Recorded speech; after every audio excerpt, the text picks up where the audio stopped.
Beat Sacramento and Golden State by a combined 52 points. The Clippers snapped a three-game losing streak with a 137-117 win over New Orleans at the Intuit Dome in Inglewood. The 137 is a season high for the Clippers. Kawhi Leonard had 23 points. The Clippers are at Golden State tonight. Congratulations to the UCLA women's basketball team. The number 2 team in the country beat USC Sunday 73-50 to finish 18-0 in the Big Ten Conference. The Bruins are the first women's basketball team to go undefeated in the Big Ten since Maryland did it in 2015. Charlize Leger-Walker led the Bruins with 20 points, 6 rebounds, and 4 assists. No debates, no speculation, just the info you need. That's your KBLA Sports Minute. I'm Ray Richardson on KBLA Talk 1580. We interrupt our program to bring you this important message. Hi, I'm Tavis Smiley, and I have some news. The room is full. Our founding members cohort on the Art of Conversation has begun, and I could not be more energized by the professionals who said yes to mastering the craft. Their dedication to curating great conversations reminds me why I do this work.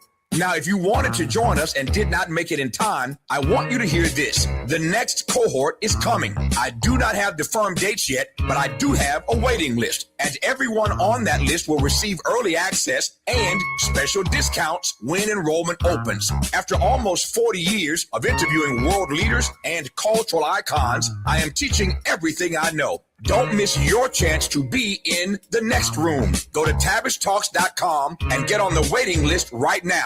That's TavishTalks.com. The conversation continues. Will you be part of it? Yeah, man.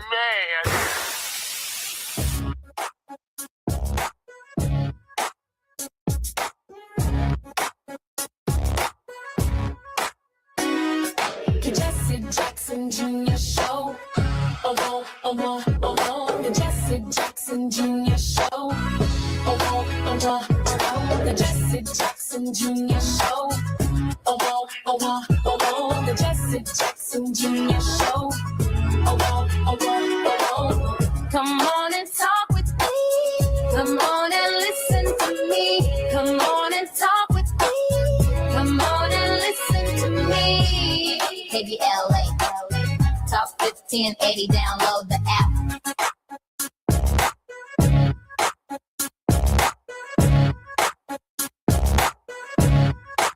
You are listening to and streaming the Jesse Jackson Jr. Show. I'm Dr. Nicordelai Corte, your guest host, sitting in for our friend and brother while he is mourning the loss of Reverend Jesse Jackson Sr., and is in South Carolina today, where Reverend Jackson is lying in state. We'll give you the full update on that.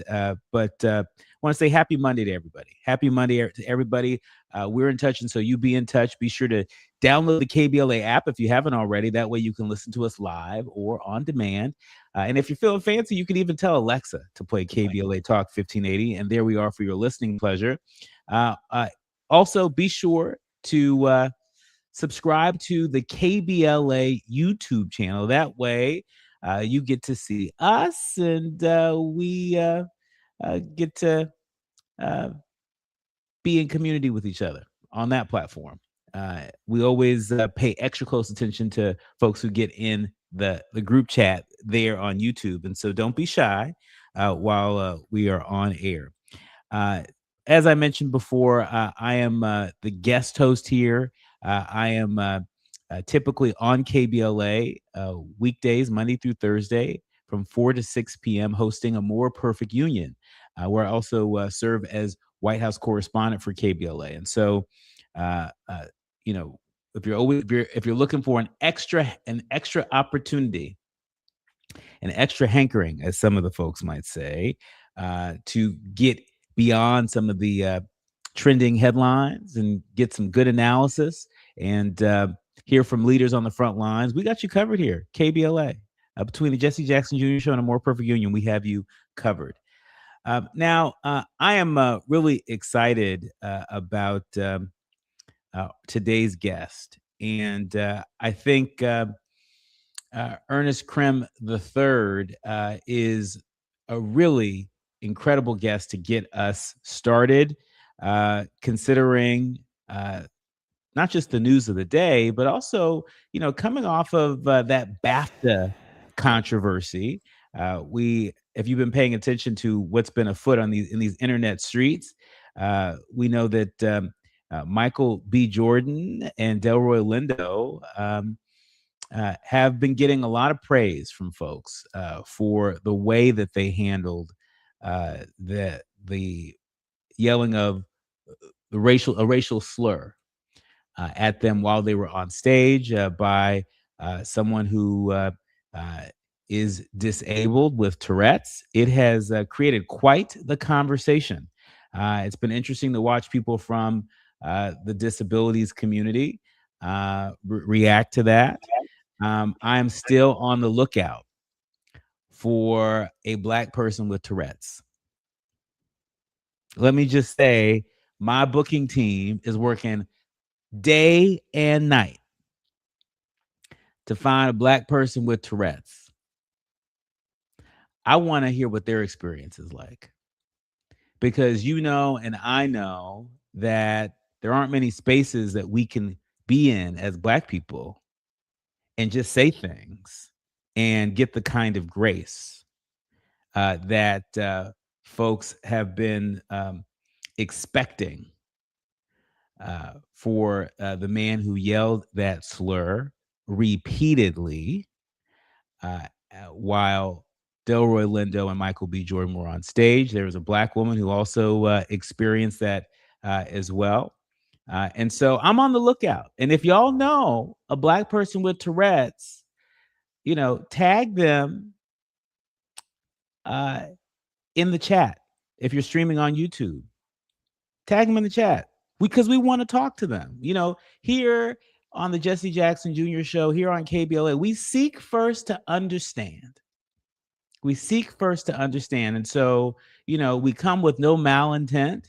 We come really wanting to understand, because, even the folks on the internet that I've seen popping off on this, I ain't seen nobody Black with Tourette's.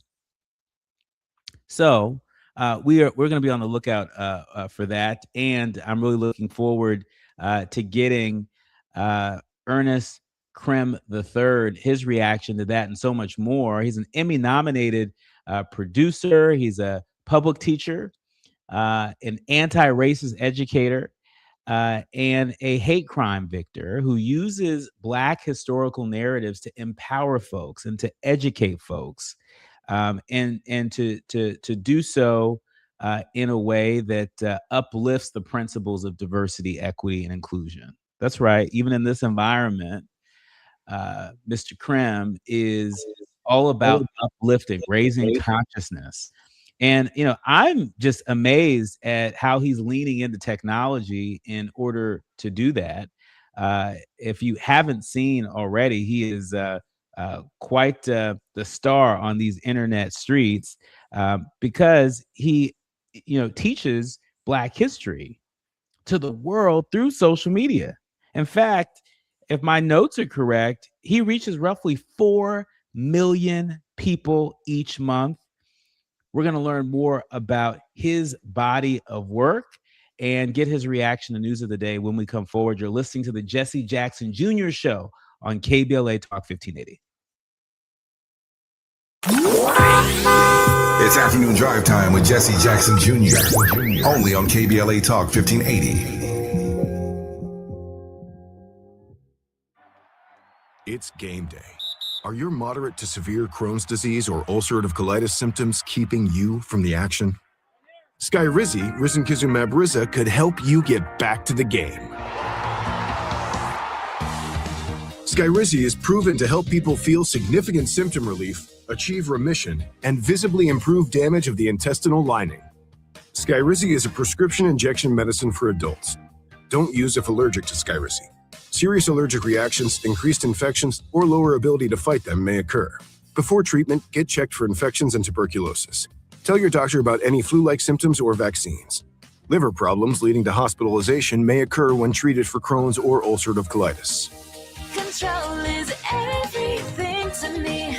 Ask your doctor about Skyrizi, the #1 prescribed biologic in Crohn's and ulcerative colitis combined. Learn more at skyrizi.com or 1-866-SKYRIZI. Carpal tunnel syndrome, heart failure that doesn't improve with common medicines. These are some signs and symptoms associated with ATTR-CM, or the cardiomyopathy of ATTR amyloidosis, a serious heart condition with symptoms that get worse over time. Amvuttra, vutrisiran, is a prescription medicine given by a healthcare provider that treats ATTR-CM in adults to reduce heart-related death, hospital stays, and urgent visits. In a clinical study, Amvuttra was proven to help people live longer and have fewer heart-related hospital stays and urgent visits over 3 years compared to placebo. Amvuttra lowers the amount of vitamin A in your blood, which can affect vision. Other side effects include pain in the arms or legs, pain in the joints, and shortness of breath. These are not all the possible side effects of Amvuttra. For prescribing information, call 1-833-256-2748 or learn more at amvuttra.com. Ask your doctor about Amvuttra for ATTR-CM. LifeLock, how can I help? The IRS said I filed my return, But I haven't. 1 in 4 tax-paying Americans has paid the price of identity fraud. What do I do? My refund, though. I'm freaking out. Don't worry, I can fix this. LifeLock fixes identity theft guaranteed and gets your money back with up to $3 million in coverage. I'm so relieved. No problem. I'll be with you every step of the way. 1 in 4 was a fraud-paying American. Not anymore. Save up to 40% your first year with promo code NEWS at LifeLock.com. Terms apply. There's no championship league for small business owners, but if there was, you'd be at the top of the standings.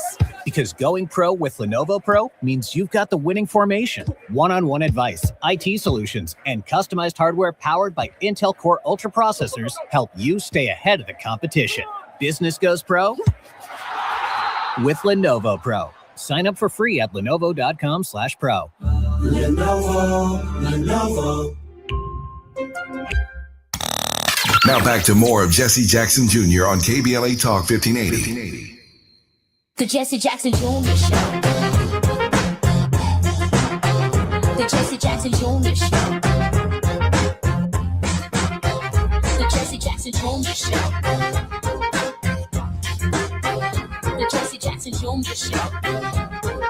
King Volley, drop the beat. Come on and talk with me. Come on and listen to me. Come on and talk with me. Come on and listen to me. KBLA Talk 1580. Download the You are listening to the Jesse Jackson Jr. Show. I'm your guest host, Dr. Nicordelai Corte, and really delighted to be in conversation with a very special guest, Ernest Krem III.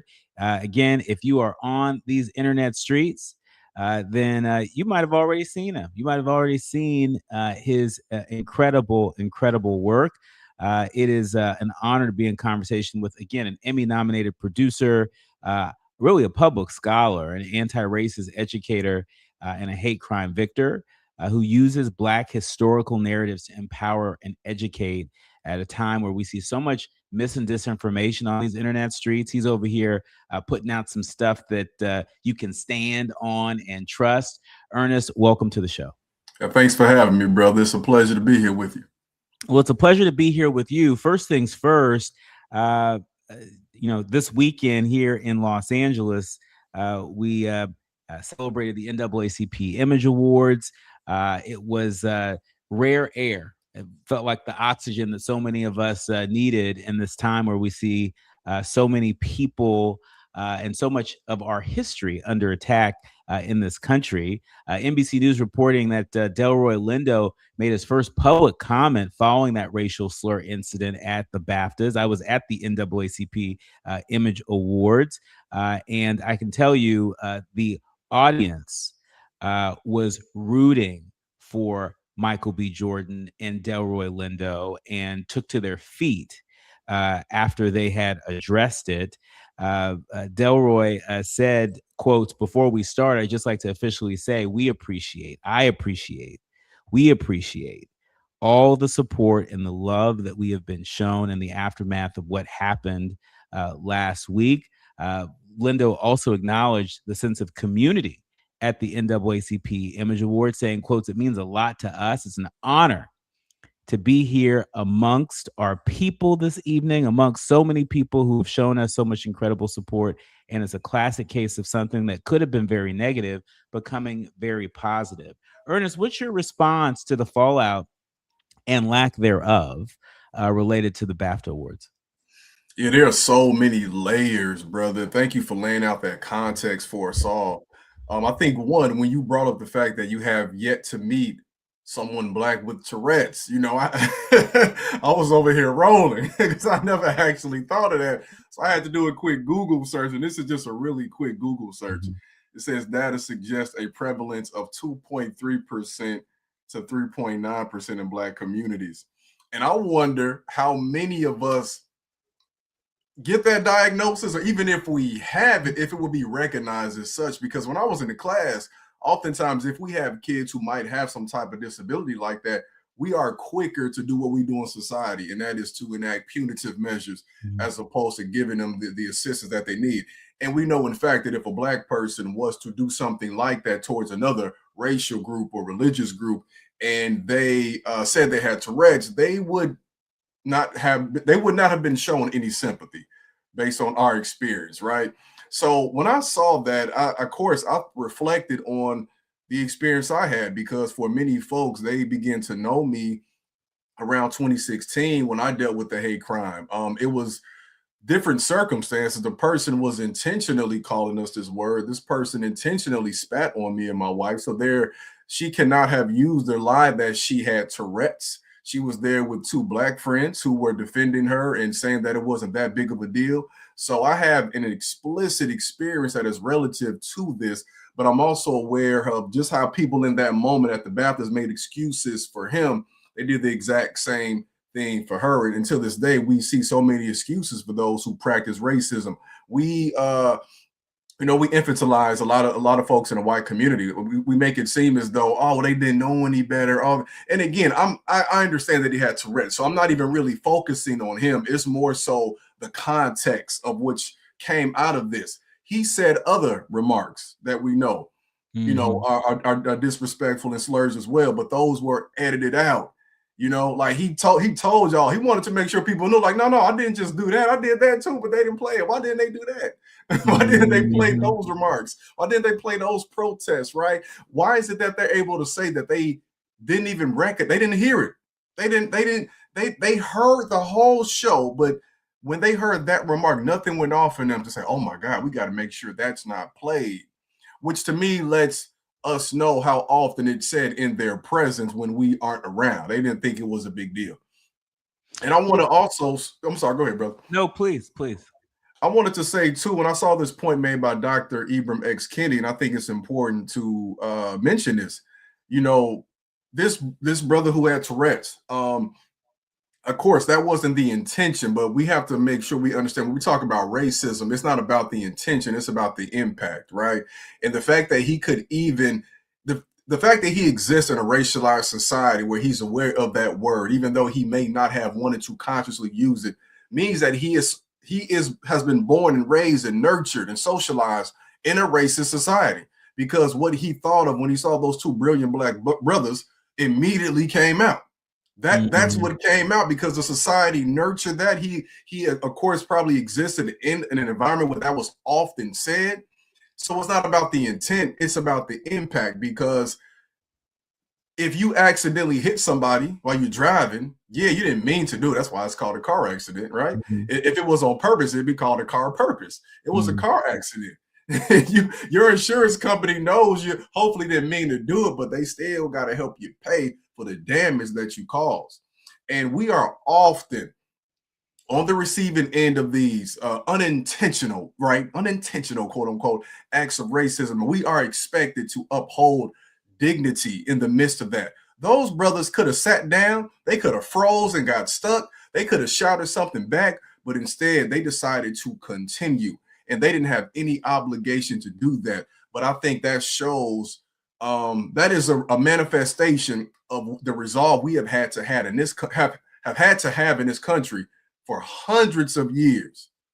And on the last point, I want to also echo the point you talk about with the NAACP awards being the following week. And I think about how beautiful that is, because in this moment, we have to have community. When we deal with those situations, it's a breath of fresh air to be amongst our people and let our hair down and know that we are with folks who love us and understand what we went through.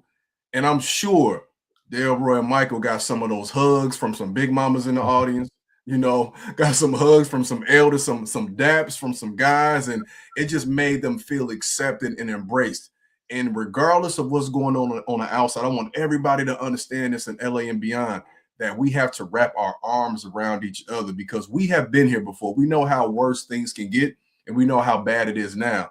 But when we come together unified, regardless of any small differences we have, we're unbeatable together. Double click on that. I want to give you an opportunity to situate what happened at the Baptist, situate the response that Michael B. Jordan and Delroy Lindo experienced at the NAACP Image Awards, to situate that in our Black history. It's not lost on me, and I suspect not lost on you, that you had two Black men that were on stage having this experience, who were expected to respond in a way that was otherworldly. They weren't expected to have a human response. They were expected to sort of rise above it, to ignore it, right? And that is not unique. That is a consistent part of our history. And so, being that you are the public historian that you are, and that folks can stand on the content that you produce on these internet streets, even in the midst of so much mis and disinformation out there, go ahead and situate what happened in Black history. Yeah, for sure. I think it's important with that, brother, to your point, to point out the fact that when I speak to different groups of kids across the country, because we know instances of hate crimes on the rise all across America, particularly in our schools. The usage of this word in mixed environments is particularly problematic, and it's happening all across the country now. And when I go speak to audiences and kids about this, I'll often ask the kids how many of them have heard this word used, and how many of them, particularly if they're Black, have had this word used against them. And there are several times when it's been, I would say 80 to 90% of the audience, right? The follow-up question I'll say is then, who understands what this word means historically? And you might have two kids who keep their hands up. And of course, these are the Black kids in the audience.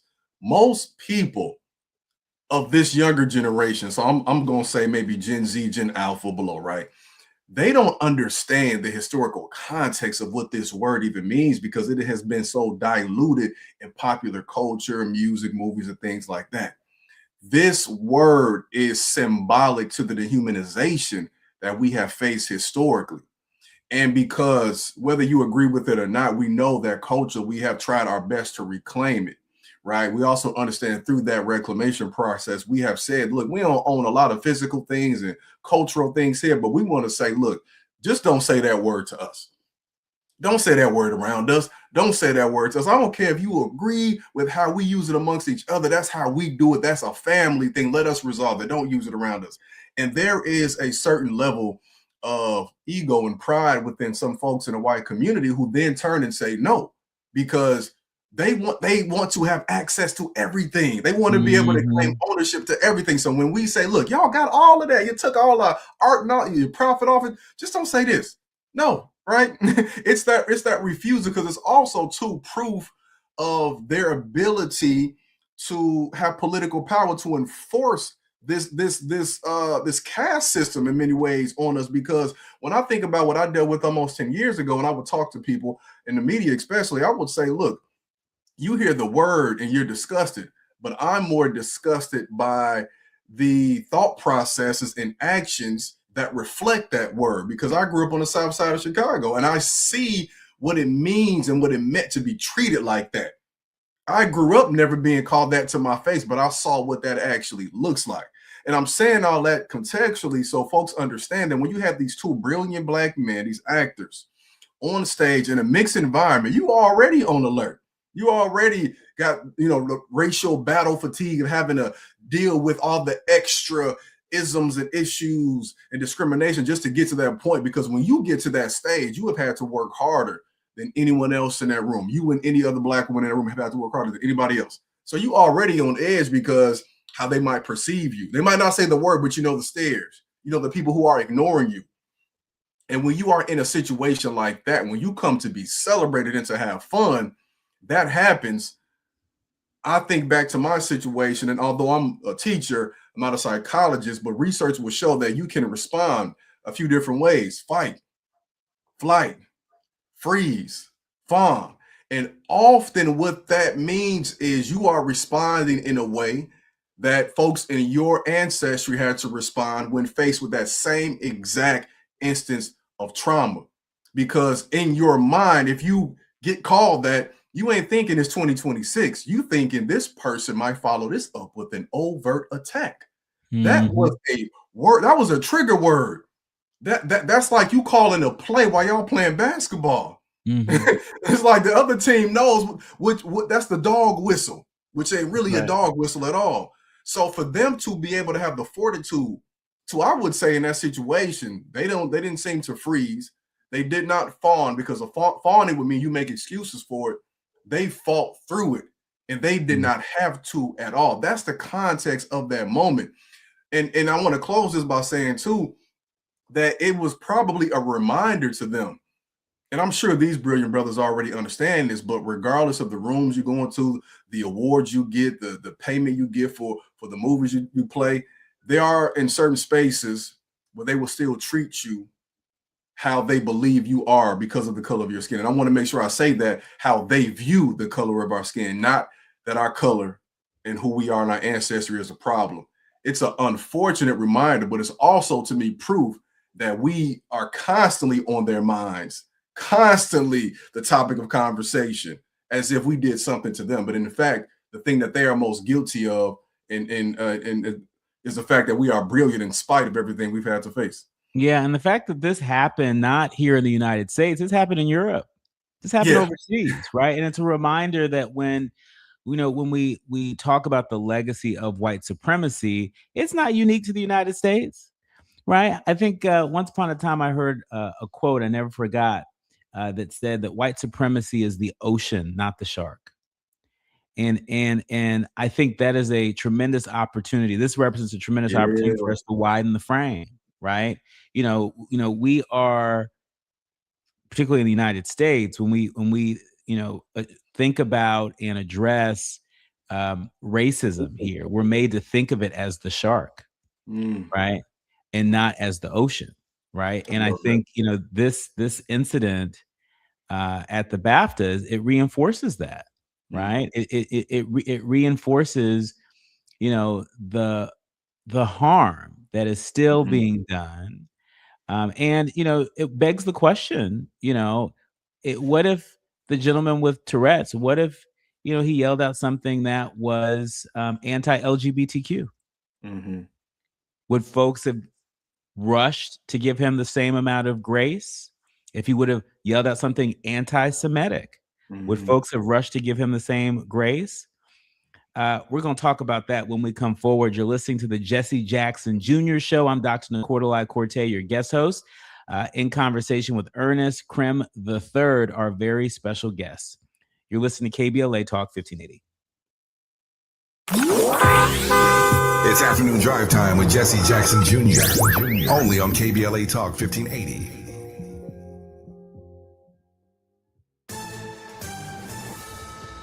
I'm Amber Payton with BIN News Now. California Governor Gavin Newsom is criticizing President Trump over the strikes in Iran, saying there's no clear plan or defined endgame. This historic president, who's historically unpopular, is trying to distract from his failures across the spectrum. Speaking in San Francisco, Newsom called Trump a chaos president and a wrecking ball, accusing him of creating instability without laying out a strategy. The suspect in a mass shooting outside of a downtown Austin, Texas bar that left 2 people dead and 14 injured has been shot and killed by police. Authorities say the man, a Senegalese native and naturalized U.S. citizen with a history of mental illness, opened fire at Buford's Beer Garden. And a civil trial against Bill Cosby begins today in California. Donna Montzinger alleges Cosby drugged and raped her in 1972 while she was working at a restaurant. She says Cosby is not expected to testify. Get BIN News Now on demand 24/7 on the iHeartRadio app. Head to Waba Grill weekdays after 3 p.m. for their $5 happy hour and try their new Chili Crisp dumplings. Bold, crunchy, and tossed in a fiery crisp paired with a premium Waba beverage drink like their authentic Thai tea. Get both for just $5 only at Waba Grill. It's for you. This is the KBLA Sports Minute with Ray Richardson. The Lakers wrapped up their 2-game road trip up north with a 128-104 win at Sacramento. Luka Doncic played only 3 quarters but finished with 28 points and 9 assists. LeBron dropped 24 points. The Lakers beat Sacramento and Golden State by a combined 52 points. The Clippers snapped a 3-game losing streak with a 137-117 win over New Orleans at the Intuit Dome in Inglewood. The 137 is a season high for the Clippers. Kawhi Leonard had 23 points. The Clippers are at Golden State tonight. Congratulations to the UCLA women's basketball team. The number 2 team in the country beat USC Sunday 73-50 to finish 18-0 in the Big Ten Conference. The Bruins are the first women's basketball team to go undefeated in the Big Ten since Maryland did it in 2015. Charlize Legger-Walker led the Bruins with 20 points, 6 rebounds, and 4 assists. No debates, no speculation, just the info you need. That's your KBLA Sports Minute. I'm Ray Richardson on KBLA Talk 1580.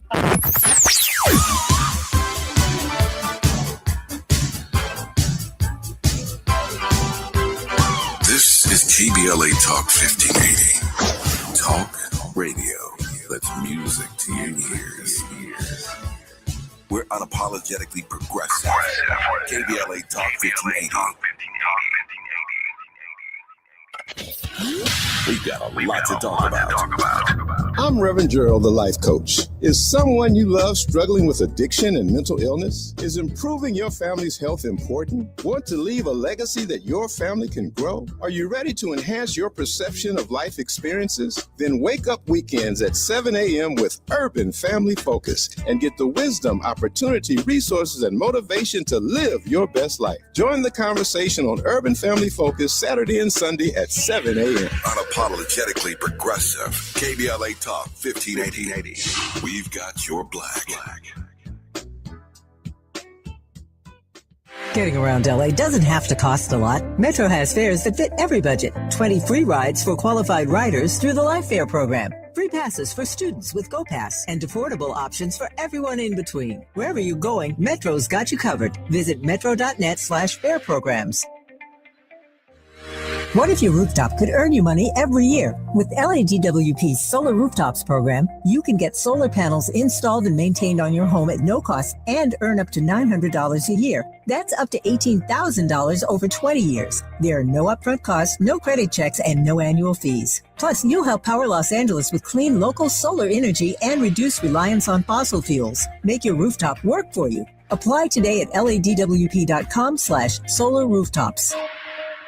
KBLA Talk 1580, connecting you with the world. African Focus Incorporated is a community-based organization whose mission is to bring Africans and African Americans together, lead charitable initiatives on the motherland, and educate people from all walks of life on the beauty, legacy, and opportunity of Africa's 54 nations. And it's that time once again when African Focus is teaming up with KBLA Talk 1580 for our 8th annual African Focus Trailblazers Tour. Travel with us in 2026 when we're headed to the Southern African nations of Zambia and Botswana for a historical, cultural, and vacation tour led by me, Dominique DePrima, Cultural Ambassador for African Focus Incorporated. Enjoy luxurious accommodations, conscious fellow travelers, shopping, adventures, cultural cultural tours, wildlife safaris, and a giant waterfall, one of the world's 7 wonders, along with a chance to be of service at an orphanage on the continent. Become an AFI trailblazer by exploring the motherland with a nonprofit organization that has members in Africa and America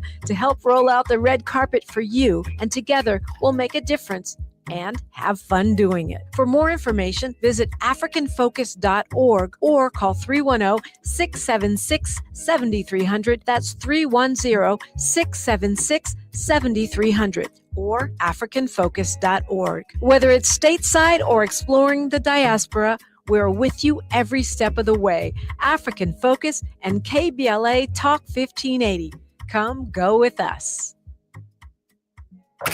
You're listening to Jesse Jackson Jr. on KBLA Talk 1580. The Jesse Jackson Jr. Show. The Jesse Jackson Jr. Show. The Jesse Jackson Jr. Show. The Jesse Jackson Jr. Show. King Volley, drop the beat. Come on and talk with me. Come on and listen to the me. Come on and talk with me. Come on and listen to the me. KBLA Talk 1580. Download the app. You are listening to and streaming the Jesse Jackson Jr. Show on KBLA Talk 1580. I'm Dr. Nicordelai Corte, in for Jesse Jackson Jr. Really enjoying the conversation with Ernest Krem III. He is our special guest this hour. It's no wonder why he is an Emmy-nominated producer, a public scholar, an anti-racist educator, and a hate crime victor who uses Black historical narratives to empower and educate the world. You're looking at some of his work there on your screen. For those who are streaming on YouTube, you can see his work, Black History Saved My Life, how my viral hate crime led to an awakening. You can also see his work, Black History, Now Black History Can Save Your Life, the ABCs of Affirming Black Children.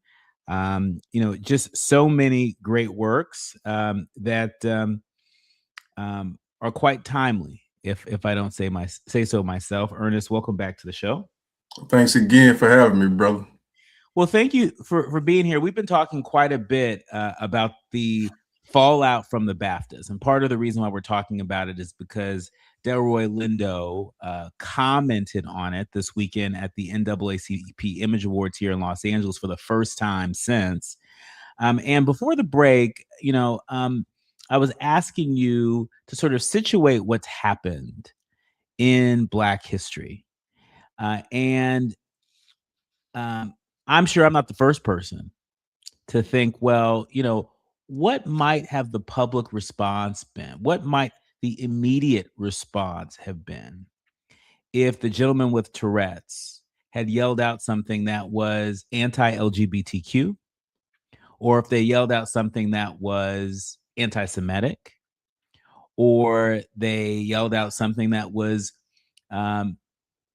even, sexist, in some way, shape, or form, how that response might have been different. I think there's an opportunity to deepen folks' understanding in terms of what anti-Black racism looks like, and how there are layers to this. Mm-hmm. There are layers to this because you can be LGBTQ, you can be Sephardic Jew, Black Jew, right? And still experience anti-Black racism, right? And so talk to us about your thoughts on how the yelling out of the N-word slur,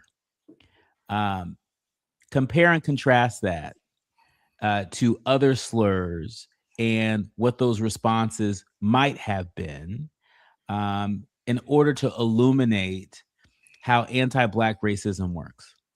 Yeah, for sure. Dr. Corte, thank you for, again, the wonderful question and setup.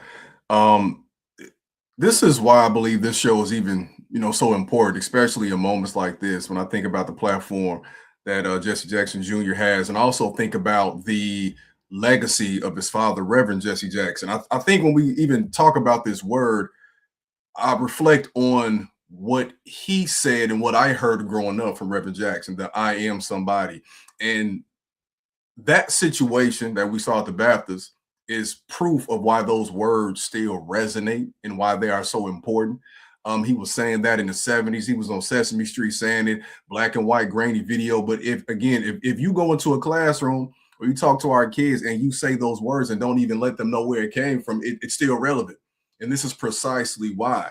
The historical context of this and why the other phrases, it's crazy because we are the only community where the slur has to be abbreviated with a letter. That lets you know already, like that's the barometer for whether something is offensive or not, is that, because people know deep down inside the community in America, and like you said, globally, understands what has come as a result of that dehumanization, as folks here who were a part of a rich culture in West and Central Africa and were forcibly had our identities removed. That was the name that was given in its place. And I think that the very fact that you can ask that question and we can all, as the listening audience, know what you mean by it and answer it in our minds subconsciously is proof of how we are still being treated, and again, how we are viewed because of the color of our skin, not because of the color of our skin. I immediately think about what Spain did when they initially came here, because we got to remember they were the originators of the genocide and the enslavement that happened here, starting with, of course, their boy Columbus in 1492. They instituted a racial caste system that had upwards of 14 different categories, y'all. Now, the English were they were more simple. They were just like, look, you're black, you're white. Like they didn't really want to think of all of these intricate details. But for Spain, which they set the standard, 1492, that we're talking to 1619, those who were viewed to be at the bottom were those who had like pure African ancestry or pure indigenous ancestry. Even if you were Spanish and you were like quote unquote purely Spanish, but even if you were born here, you weren't regarded as high. I think that kind of encapsulates what that word means to people and what they know it means. There's a certain level of even disrespect that is understood across the board, because when that's said that way, there isn't a fear that they have internally that something would happen. Otherwise, when they heard the word, and we know they heard it when it was pre-recorded, if they had that fear, they would have immediately taken it out. And we probably would have found out about it because of people in the audience that realized it wasn't there. They don't have a fear that they will lose sponsors. They don't have a fear that they'll lose money. They don't have a fear that there will be any other type of consequences or repercussions. They don't have fear they'll be blackballed. Or I should say whiteballed. I'm sorry. You're right. And you're right. They don't have a fear, because I was reading somewhere that Warner Brothers Discovery, there were executives at Warner Brothers Discovery that were pushing the BAFTAs to scrub that exchange from the broadcast. I think there was a 2-hour delay. And it seems that they were selective in terms of what they decided to scrub and what they didn't. Apparently, there was an award winner who had made a comment about the Palestinians, a pro-Palestinian remark, and apparently that was edited out, right? And so, it's interesting what gets edited out, what gets censored, what gets scrubbed, and what doesn't. And somebody down the line, somebody who had decision-making authority, it was either a complete fail on their part, or they decided that it wasn't that bad. It wasn't that bad. It wasn't that bad. And so that is something that happened overseas, but we're also seeing this play out here in the United States and corporate America. And I want to give you a chance to connect the dots between what we saw take place, not just on stage at the BAFTAs, but what took place in the editing room following the BAFTAs. I want you to connect the dots between that and the posture, the behavior that we're seeing from corporate America and their withdrawal from diversity, equity, inclusion, even though there are a lot of consumer insights out there, consumer research that suggests that America is browning, that we are on path to becoming a majority minority nation. In fact, there are a number of states that are already there. And so when we come forward, we're going to connect those dots for us. You're listening to and streaming the Jesse Jackson Jr. Show. I'm your guest host, Dr. Nicordelai Corte, in conversation with our incredible guest this hour, Mr. Ernest Crime III.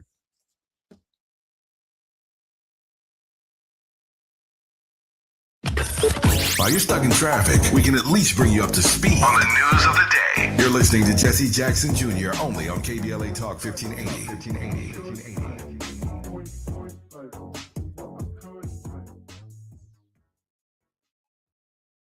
You are the architect of your own legacy, but you don't have to build it alone. I'm Lisanne Basquiat, a board-certified NLP expert and legacy healing strategist. I've built the Shaping Freedom platform to give you the exact tools you need to evolve. From my signature podcast and Lounging with Lisanne meditations to our intentional candles and journals. Stop living on autopilot. Visit shapingfreedom.com to access the teachings and tools you deserve for you and your family. Your evolution begins at shapingfreedom.com. Hey there, Los Angeles. This is James Lucky Jr., publisher and editor of Los Angeles News Observer. Are you hungry for news that matters to you in the African-American communities of Los Angeles? Well, buckle up, because we got the scoop you've been craving. Stay in the know and never miss a beat with our free weekly publications conveniently available near you. Or hop on the digital wave and become an exclusive subscriber at OGNSC.com.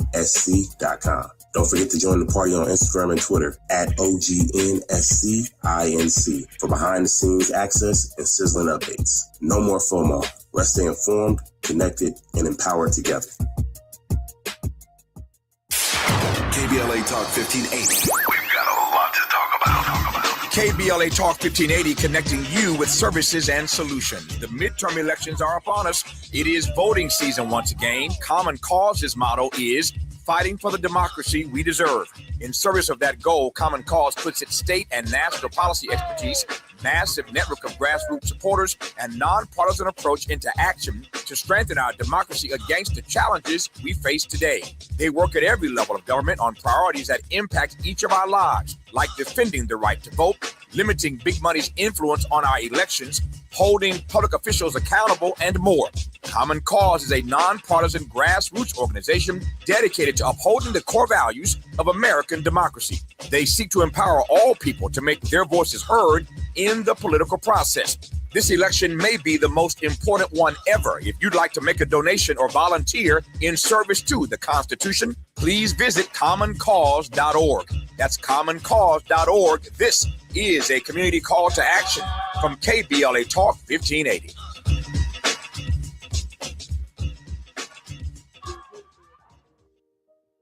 Small businesses are the heart of America.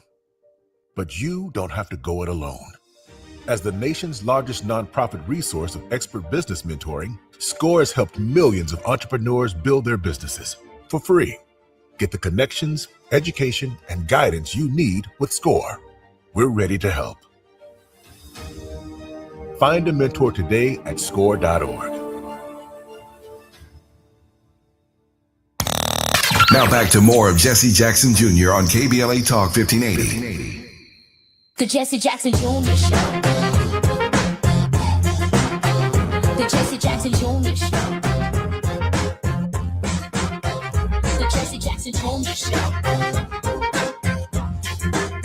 The Jesse Jackson Jr. Show.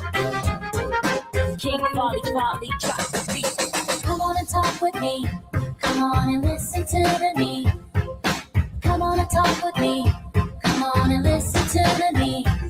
You are listening to and streaming the Jesse Jackson Jr. Show. I'm your guest host, Dr. Nicordelai Corte. Really enjoying this conversation this hour with Ernest Crime III, Emmy-nominated producer and progressive education activist.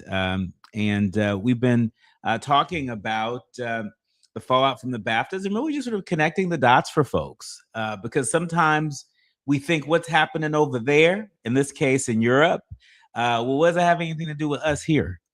And there is a tie-in. The response from the BAFTAs, not just on stage, but backstage and in the edit room. There's a direct line between that response and part of what we're seeing here in the United States, in corporate America, for example. And not just corporate America, I should say, but we're seeing, across industries where there's an absolute retreat from all things diversity, equity, and inclusion, even though there are consumer insights that suggest we should be doing the opposite. And Ernest, I think it's so short-sighted for the companies, for the interests that have capitulated to the leadership of our federal government, putting them on notice, saying basically, you sow into this, right? You become a target. You may catch a case from the Department of Justice. We're going to make you pay one way or another, even if it means tying you up in court, right? Even if it means, making that regulatory approval that you need so bad, right? Making that more difficult, more cumbersome, or saying it's not going to happen. I mean, we just saw the CEO of Netflix last Thursday on the cusp of sealing the deal of this merger with Warner Brothers Discovery. We saw the CEO of Netflix go into the White House to meet with the president. Came out, and then what do we see? We saw Netflix withdrew their bid, paving the way for the hostile takeover led by Paramount, led by Skydance, led by Trump allies Larry Ellison and his son David Ellison. Right? We're already starting to see changes on CBS being facilitated by a Trump ally. We have our sister Gayle King, who is lip syncing for her life on air as host of CBS Mornings. It's unclear what's going to happen with her contract, but all of these things are not disconnected, are they, Ernest? Oh, not at all, brother. Not at all. And I think to your point of the short-sightedness is, you think about what happened with Target and the amount of money they lost versus an organization and company like Costco, who is breaking records. I mean, my first time at Costco was after this whole debacle. Conveniently, they had open one around the corner from us. So I said, let me go ahead and check it out. Let me just see what all the hype is about. And also, too, the fact that, they paying their workers to live, all that other stuff, right? But I think the point is, we have seen time and time again, study after study, that shows that an investment in diversity, an investment at rectifying systemic racism is actually profitable. They talk about how America's missing out on tens and trillions of dollars by not rectifying systemic racism and that legacy. When you have diverse minds and diverse people at the table, you have more creativity that comes to that table as well. To your point earlier of white supremacy or white insecurity being this entire ocean, there are people who would rather let that ship sink as opposed to allowing a highly qualified Black or otherwise captain take control of the ship to steer us away from that iceberg that we all see, that ever-present danger. This country is growing more and more diverse day by day, second by second. You have a negative birth rate within white communities. There is a fear that they are being replaced. The inevitable is the inevitable. This country will continue to grow diverse. And we have to continue to remember, whenever I think about how dire our situation is here, The thing that gives me hope and solace is understanding, for one, our history and the success we've been able to have when we come together, whether it be in Montgomery or whether it be Selma, whether it be in Chicago, whether it be in LA or otherwise. When we come together, that people power is undefeated. When we decide we want to withhold our money from an institution, we win, right? When we stand up, we win. When we fight, we win. When we protect us, we win. Target is suffering because of this. And I think about what that could even mean for the various ways we have been disenfranchised and restricted in creating our own institutions that could even mirror a Target. You know, when this was starting to happen, I was doing a lot of research to see, like, man, why don't we have something that's the equivalent that's owned by somebody Black? And we have to remind folks, it's not because we aren't creative or that we aren't entrepreneurial or that we have, excuse me, haven't been here long enough. Many of these institutions like Walmart and otherwise and Target have been here since the 50s and 60s. What were we doing in many different cities in the 50s and 60s? Fighting off water hoses, fighting off dogs, fighting to vote. And we had Black institutions, but many times they put highways through them. They disenfranchised, they burnt them down. So I want every Black person that's listening to LA and beyond to remember and understand that the results that we see, the inequity that we see, is not of our own doing. It's a result of a very careful and tedious process that was created intentionally, right? So when we bring this back around about the Baptist situation and the N-word situation, this global thing, remember, America used to be a part of the British Empire. And what they are doing now is a reflection of that word being said and overlooked. It's the pulling back of the support for our organizations and our people. It is overlooking a more qualified Black woman as a candidate for president or governor or Senate or whatever, right? That is the manifestation of that, because they have long decided that we ain't got to say the word out in the open, but we can talk about it in the boardrooms and ensure that they know that's how we truly feel about them. But when we come together, y'all, that's when the magic happens. That's right. That's right. And that's how we overcome the dehumanization, because that's fundamentally what this is. It's about dehumanizing people. Exactly.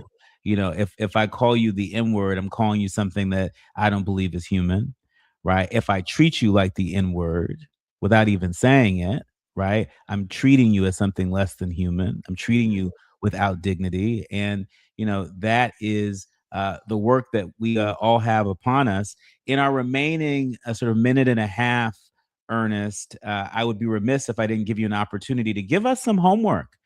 Give us some homework. What homework do you have for all of us? What call to action do you have for all of us? I certainly believe that it's on all of us to do what we can from where we are with what we have.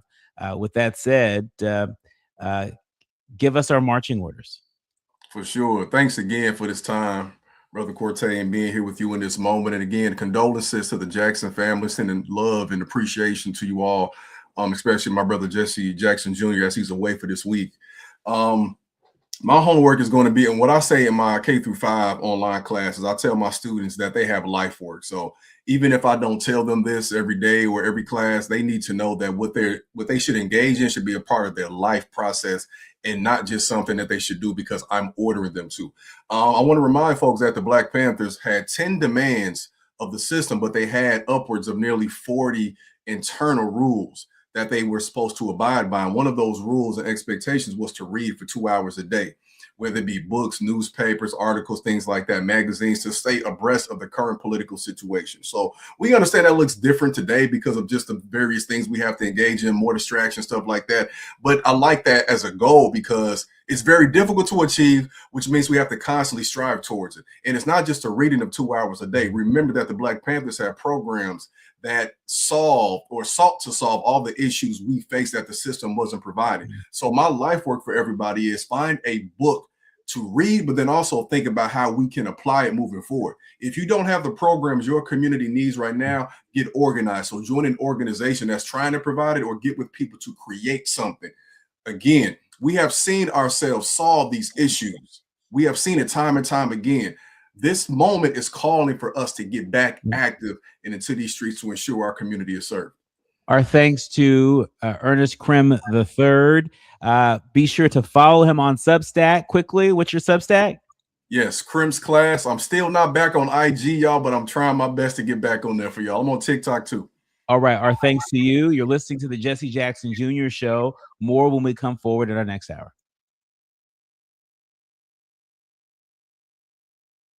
KBLA 1580 Santa Monica.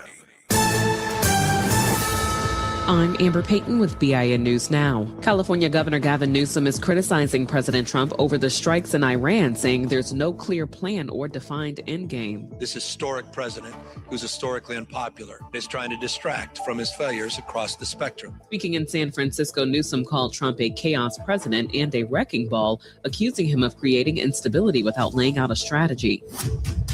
The suspect in a mass shooting outside of a downtown Austin, Texas bar that left 2 people dead and 14 injured has been shot and killed by police. Authorities say the man, a Senegalese native and naturalized U.S. citizen with a history of mental illness, opened fire at Buford's Beer Garden.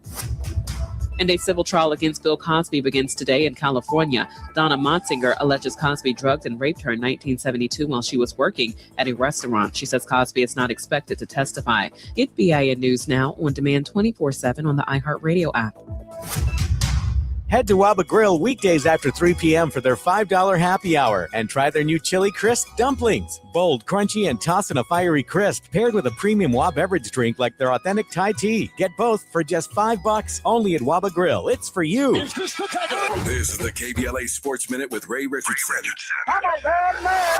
The Lakers wrapped up their 2-game road trip up north with a 128-104 win at Sacramento. Luka Doncic played only 3 quarters, but finished with 28 points and 9 assists. LeBron dropped 24 points. The Lakers beat Sacramento and Golden State by a combined 52 points. The Clippers snapped a 3-game losing streak with a 137-117 win over New Orleans at the Intuit Dome in Inglewood. The 137 is a season high for the Clippers. Kawhi Leonard had 23 points. The Clippers are at Golden State tonight. Congratulations to the UCLA women's basketball team. The number 2 team in the country beat USC Sunday 73-50 to finish 18-0 in the Big Ten Conference. The Bruins are the first women's basketball team to go undefeated in the Big Ten since Maryland did it in 2015. Charlize Leger-Walker led the Bruins with 20 points, 6 rebounds, and 4 assists. No debates, no speculation, just the info you need. That's your KBLA Sports Minute. I'm Ray Richardson on KBLA Talk 1580. We interrupt our program to bring you this important message. Hi, I'm Tavis Smiley, and I have some news. The room is full. Our founding members cohort on the Art of Conversation has begun, and I could not be more energized by the professionals who said yes to mastering the craft. Their dedication to curating great conversations reminds me why I do this work. Now, if you wanted to join us and did not make it in time, I want you to hear this. The next cohort is coming. I do not have the firm dates yet, but I do have a waiting list. And everyone on that list will receive early access and special discounts when enrollment opens. After almost 40 years of interviewing world leaders and cultural icons, I am teaching everything I know. Don't miss your chance to be in the next room. Go to TavishTalks.com and get on the waiting list right now. That's TavishTalks.com. The conversation continues. Will you be part of it? Yeah, man.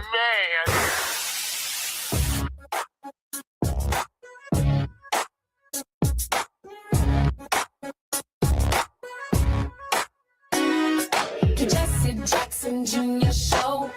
Oh, oh, oh, oh, the Jesse Jackson Jr. Show.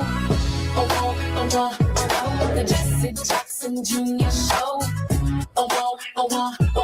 The Jesse Jackson Jr. Show. Come on and talk with me. Come on and listen to me. Come on and talk with me. Come on and listen to me. KBLA Talk 1580. Download the app.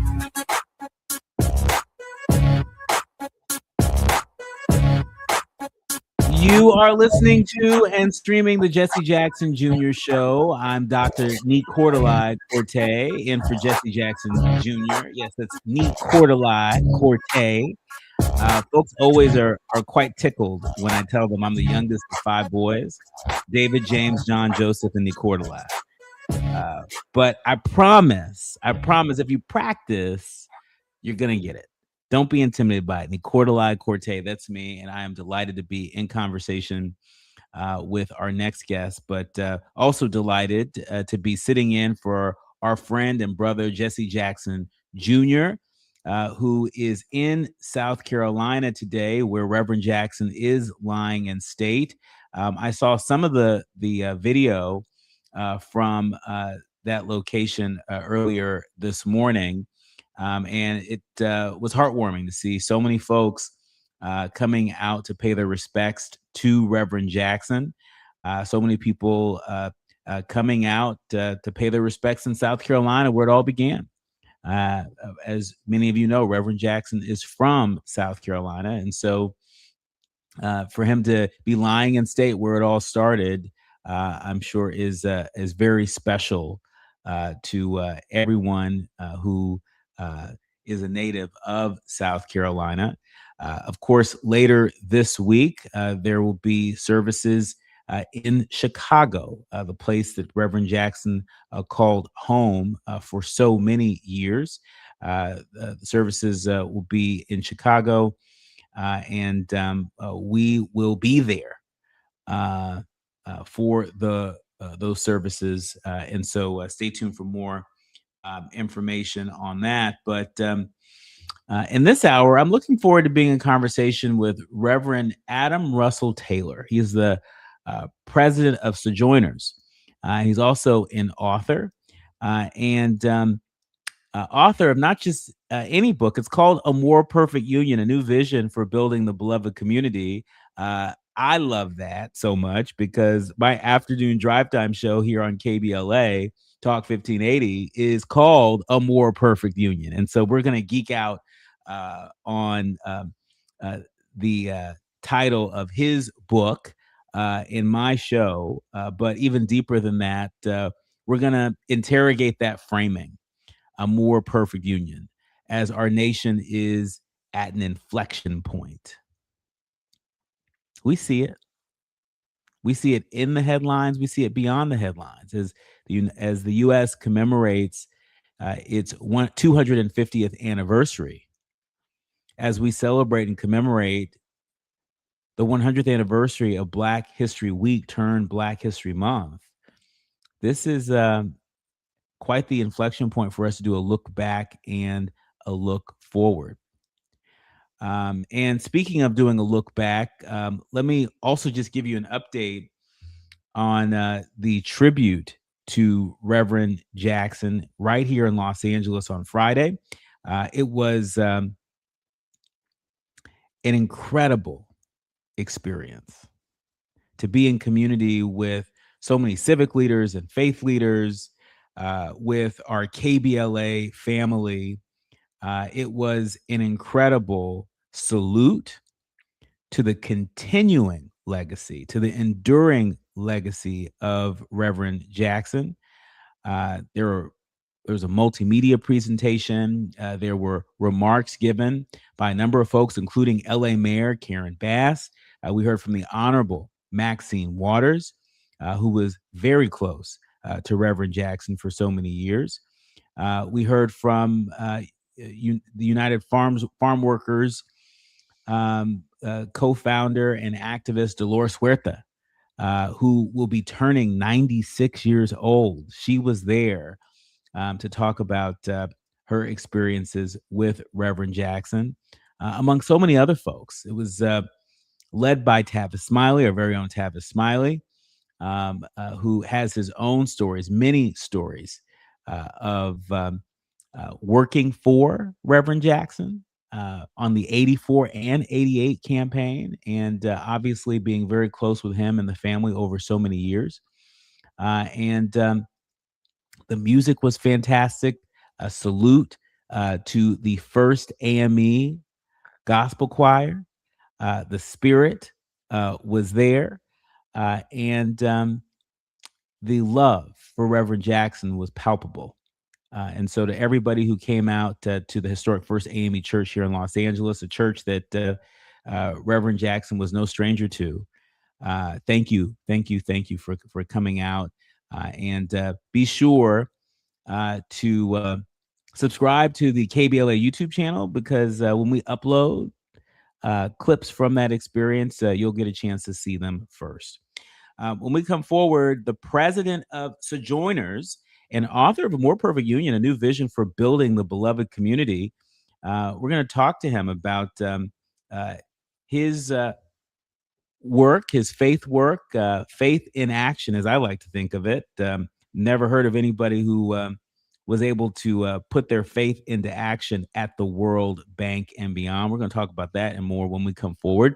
You're listening to and streaming the Jesse Jackson Jr. Show. I'm Dr. Nicordelai Corte. More when we come forward on KBLA Talk 1580.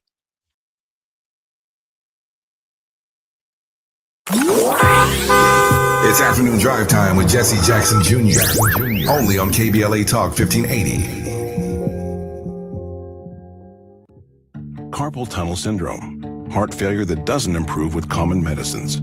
These are some signs and symptoms associated with ATTR-CM, or the cardiomyopathy of ATTR amyloidosis, a serious heart condition with symptoms that get worse over time. Amvuttra, vutrisiran, is a prescription medicine given by a healthcare provider that treats ATTR-CM in adults to reduce heart-related death, hospital stays, and urgent visits. In a clinical study, Amvuttra was proven to help people live longer and have fewer heart-related hospital stays and urgent visits over 3 years compared to placebo. Amvuttra lowers the amount of vitamin A in your blood, which can affect vision. Other side effects include pain in the arms or legs, pain in the joints, and shortness of breath. These are not all the possible side effects of Amvuttra. For prescribing information, call 1-833-256-2748 or learn more at amvuttra.com. Ask your doctor about Amvuttra for ATTR-CM. It's game day. Are your moderate to severe Crohn's disease or ulcerative colitis symptoms keeping you from the action? Skyrizi, risankizumab Riza, could help you get back to the game. Skyrizi is proven to help people feel significant symptom relief, achieve remission, and visibly improve damage of the intestinal lining. Skyrizi is a prescription injection medicine for adults. Don't use if allergic to Skyrizi. Serious allergic reactions, increased infections, or lower ability to fight them may occur. Before treatment, get checked for infections and tuberculosis. Tell your doctor about any flu-like symptoms or vaccines. Liver problems leading to hospitalization may occur when treated for Crohn's or ulcerative colitis. Control is everything to me. Ask your doctor about Skyrizi, the #1 prescribed biologic in Crohn's and ulcerative colitis combined. Learn more at skyrizi.com or 1-866-SKYRIZI. LifeLock, how can I help? The IRS said I filed my return, But I haven't. 1 in 4 tax-paying Americans has paid the price of identity fraud. What do I do? My refund, though. I'm freaking out. Don't worry, I can fix this. LifeLock fixes identity theft guaranteed and gets your money back with up to $3 million in coverage. I'm so relieved. No problem. I'll be with you every step of the way. 1 in 4 was a fraud-paying American. Not anymore. Save up to 40% your first year with promo code NEWS at LifeLock.com. Terms apply. There's no championship league for small business owners, but if there was, you'd be at the top of the standings. Because going pro with Lenovo Pro means you've got the winning formation, one-on-one advice, IT solutions, and customized hardware powered by Intel Core Ultra processors help you stay ahead of the competition. Business goes pro with Lenovo Pro. Sign up for free at lenovo.com/pro. Lenovo. Now back to more of Jesse Jackson Jr. on KBLA Talk 1580. The Jesse Jackson Jr. Show. The Jesse Jackson Jr. Show. The Jesse Jackson Jr. Show. The Jesse Jackson Jr. Show. King Volley drop the beat. You are listening to and streaming the Jesse Jackson Jr. Show. I'm Dr. Nicordelai Corte, your guest host, in for the great Jesse Jackson Jr.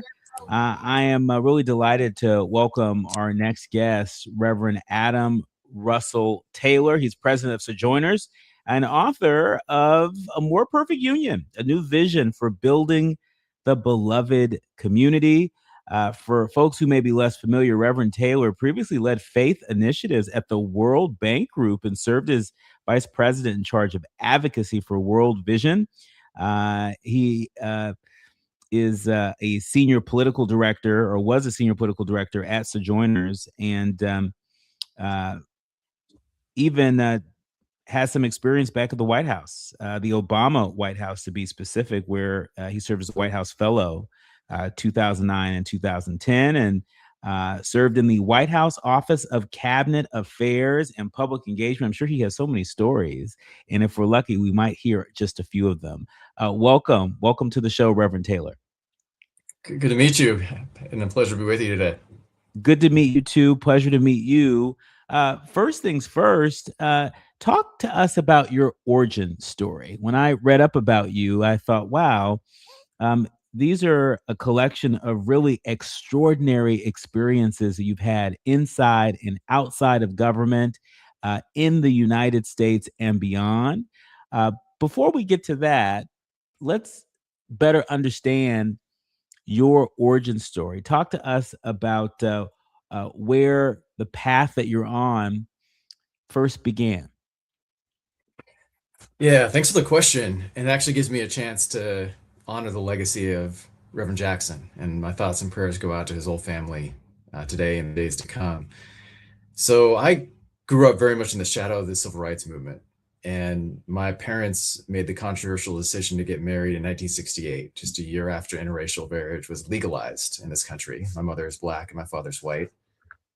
And they instilled in me a really strong belief that my generation, Generation X, inherited the unfinished business of the civil rights struggle. And they also instilled in me a strong belief that we are all made in the very image of God. And as a virtue of that, everyone has equal dignity and worth. And so I kind of became infatuated with the civil rights movement at an early age, and really became mesmerized by the faith and activism of leaders like, of course, Dr. King, but also Reverend Jackson and so many others, Congressman John Lewis, Ella Baker, and Fannie Lou Hamer. And so a lot of my career has kind of been animated by that. It's actually why I ultimately ended up writing the book, A More Perfect Union, A New Vision for Building the Beloved Community, because I became really attached to the moral vision that animated the civil rights struggle, which was the vision of the beloved community, and feel like we desperately need a kind of unifying, very bold vision to unite our country now, and something that could be a countervailing vision to what I would argue is a very dystopian, ahistorical vision, which is the Make America Great Again vision that has gripped at least one part of our country. No, it's an extraordinary origin story. I want to go back to something you said about Gen X finishing the work of the civil rights movement. That, of course, being sort of a call to action that you understood very early in your life, very early in your activism. How well has Gen X done carrying that torch? Right now, there are a lot of folks who look to millennials like myself, who really came up, in the internet age, and Gen X, Gen Z, which speaks in memes from time to time. Talk to us about the contributions of Gen X, a generation that I think sometimes is a little misunderstood. Yeah, I think that the jury's still out to some degree. I guess we are still trying to do our thing. I'll admit, so I got pretty frustrated when I was in college and in my kind of early years of my career, because, and I don't want to overgeneralize, but I saw a lot of folks in my generation either becoming overly careerist, kind of having this get mine mentality, or being only focused on community service. And don't get it twisted, I'm a huge believer in community service. I'm a member of fraternity, Alpha Phi Alpha, whose motto is, first of all, service to all, we shall transcend all. But community service is not a substitute for civic activism. And I sense that many, not all, but many in my generation were not as focused on trying to build political power. We're not as focused on trying to advance a lot of that unfinished business, which Dr. King and certainly Reverend Jackson understood had to, at least in part, center on economic justice and economic opportunity for everyone. Certainly why Dr. King was organizing the Poor People's March before he was assassinated. And so part of what I've tried to do in my career, but also kind of with my generation, is really try to reinvigorate a commitment to civic activism. And, I've been somewhat successful, although not as successful as I would like. And, I'd argue, like, on the one hand, our generation produced our first Black president, right? So that is something to be very proud of. And at the same time, our generation, in some ways, at the height of our political power, maybe at the height, but close to our height of our political power, saw a kind of MAGA movement take hold. And, this country elected Donald Trump twice. So I think it is certainly a very mixed record, and yet there's still much more to be written. I really like this tension that you've just presented us with between community service and civic activism. I think right now, considering the state of our body politic, considering advances in technology, which have also brought an influx of mis and disinformation, I think the challenges we have around media literacy, literally, it's becoming harder and harder and harder to make the distinction between what is artificial intelligence and what is produced by human beings. And you really have raised a question, at least in my mind, and perhaps the minds of our leaders, learners, and listeners here today, about this tension between community service and community activism. And, I really want to give you a chance to sort of unpack what you mean when you say that in your critique of Gen X, is that perhaps your generation wasn't as focused on building political power. There are lots of folks that join civic organizations. There's nothing wrong with that, right? But I think sometimes we may get it twisted. And we think that being a part of that civic organization and doing voter education work, voter registration work, sometimes we think that that is the work as opposed to being part of the work. Yeah, that's right. So, part of it is that we need community service, right? There's a lot of ways in which organizations, from churches to nonprofits, really provide core services for people. They meet people's immediate needs. But one of the challenges is, and I'm going to put this in the faith context, although I think this is relevant beyond the faith context. Oftentimes when people think of social justice, they will kind of immediately revert to whether people's needs are met and not focus as much on the root causes of people's pain or the root causes of their needs, right? No amount of community service was going to tear down the walls of Jim Crow segregation. That required a fundamental change of law in the land, namely the passage of the 1964 Civil Rights Act and the 1965 Voting Rights Act. And so I'm not saying that everything is solved because of policy and legislation, but I think it is crucial that we understand that a lot of things aren't going to change or actually can go backward if we take our eye off the ball of legislation, not just at the national level, but all the way down to the local level. And so one of the things that I have become much more schooled in and ultimately become a huge believer in is the power of community organizing. And community organizing can exist in a lot of different forms, but it's a critical way that you are able to help people understand their own agency and help to combine the power of people with the power of money to ultimately affect change. And some of that has to happen or can happen through the electoral sphere, but some of it has to happen very much through the kind of community civic sphere. And, I think if we kind of look at how the right, particularly the religious right, built up an incredible amount of power over 4 to 5 decades, that has culminated in many ways in the moment that we're in now.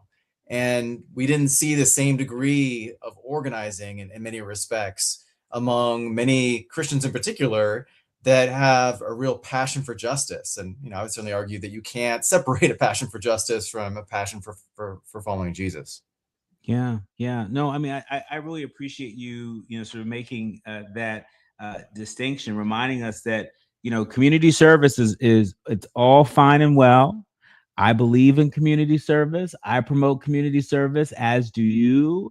But making the distinction that community service doesn't always address the root causes, and calling out sort of the power of community organizing, the power of helping everyday people, ordinary people, to realize their agency, to identify the people who have the power to give them what they want, and to pursue that. I want to ask you how this thinking, how this training that you have had throughout your career, how has it informed how you've shown up as president of Sojourners? Yeah, so Sojourners is a Christian ecumenical organization that's been around for over 50 years, it's kind of known most for its publications. It has a magazine, a physical magazine. I know, not everyone produces magazines these days, but we still are producing. Reverend Taylor, it has a what? A what? Exactly right. But we do have a digital publication as well. So if you're not into the tactile magazine, you can get the digital version at sojo.net. But we write about the intersection of faith and politics, all from a lens of a commitment, or through a lens of a commitment to justice and peace.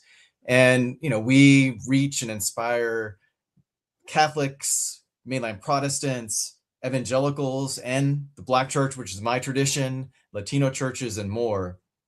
And I think our strength has been really articulating that biblical call to justice and inspiring Christians to put their faith into action. What I have tried to do as president is really build up some of our infrastructure around our mobilizing work and our advocacy work. And I'm really proud of a number of the campaigns that we have. I'm just going to mention one right now, which is an umbrella campaign called Face United to Save Democracy. And it was started after the Supreme Court case in 2013, Shelby County versus Holder, where ultimately the Supreme Court ruled in favor of Shelby County and essentially gutted the Voting Rights Act, enabling states to no longer have to pre-clear any changes they make to their election laws through the Justice Department. And predictably, we saw a barrage of new restrictive laws being proposed and ultimately put in place in many southern states and in some Midwestern states across the country. These are kind of new, more sophisticated versions of voter suppression. And so we joined forces with the Skinner Leadership Institute and created a campaign to try to ensure that faith leaders would be on the front lines of protecting the freedom to vote all around the country, but particularly in these states where we've seen the biggest barriers and restrictions put in place. And then over time, it's actually grown to be a campaign that's really trying to not just protect the freedom to vote, but also protect our democracy in a time when it's very much under assault by a president who literally in a State of the Union address is arguing the only way the Democrats can win is by cheating, and continues to double down on the big lie that the 2020 election was stolen. And so that campaign is literally trained thousands of faith leaders to serve as what we call poll chaplains in predominantly Black and brown polling sites, to ensure that we can prevent violence and intimidation, and then we can ensure that we have real, free, fair, and safe elections. When we come forward, Reverend Taylor, I want to talk to you about the rise in white Christian nationalism. And I think part of what some of us may not be seeing enough of are leaders from the Black church, leaders from a faith tradition steeped in a Black liberation theology, quite frankly. We're not hearing enough from folks on these internet streets, on the airwaves. And there seems to be an evangelical movement that is repurposing Black liberation theology discourse in a way that is at odds with what I've understood the teachings of Black liberation theology to represent. And so I want to give you a chance to address that as someone who is president of Sojourners, that has both a physical magazine and digital publication that publishes viewpoints at the intersection of faith and politics. You have a number of points of view that are part of this publication, including folks from the Black church, the evangelicals, and more. I'm looking forward to hearing what you have to say about that, and I know I'm not alone. You are listening to and streaming the Jesse Jackson Jr. Show here on KBLA Talk 1580. More with Reverend Adam Russell Taylor when we come forward. It's afternoon drive time with Jesse Jackson Jr. Only on KBLA Talk 1580.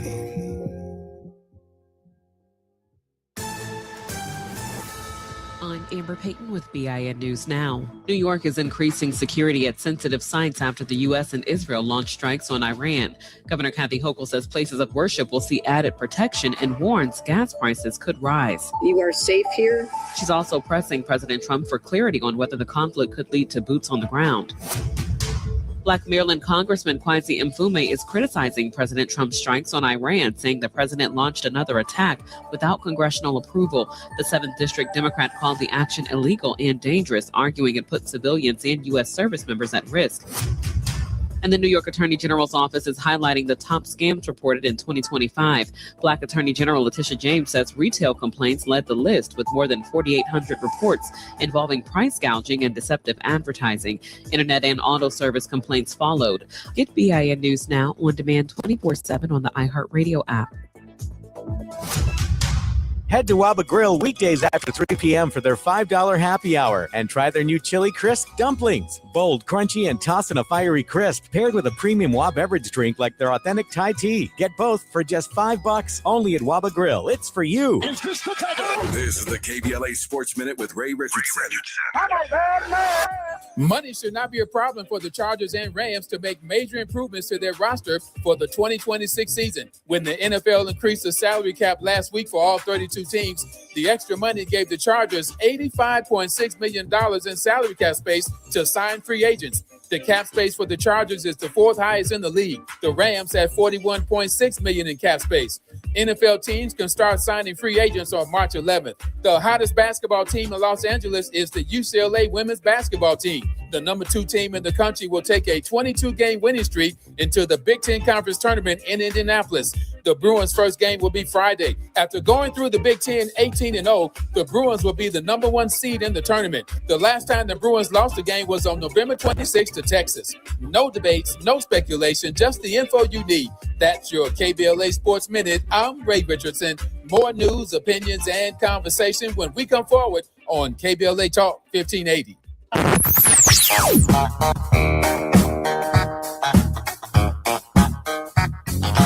This is KBLA Talk 1580. Talk radio. That's music to your ears. We're unapologetically progressive. KBLA Talk 1580. We've got a lot to talk about. Hi, I'm Zoe Williams, aka the Voice of Reason, encouraging you to join me weekdays from 7 to 9 p.m. for the world's most intriguing relationship radio roundtable. Every night, I facilitate and encourage our loyal listeners to participate in the most engaging relationship discussions you'll hear anywhere. So make it a point to rendezvous with me, Zoe Williams, the Voice of Reason, Monday through Friday, 7 to 9 p.m. Pacific Standard Time. Trust me, your relationships will never be the same. The VOR is on fire tonight. Unapologetically progressive. KBLA Talk 1580. We've got your black. Getting around LA doesn't have to cost a lot. Metro has fares that fit every budget. 20 free rides for qualified riders through the Life Fare program. Free passes for students with GoPass and affordable options for everyone in between. Wherever you're going, Metro's got you covered. Visit metro.net/fare programs.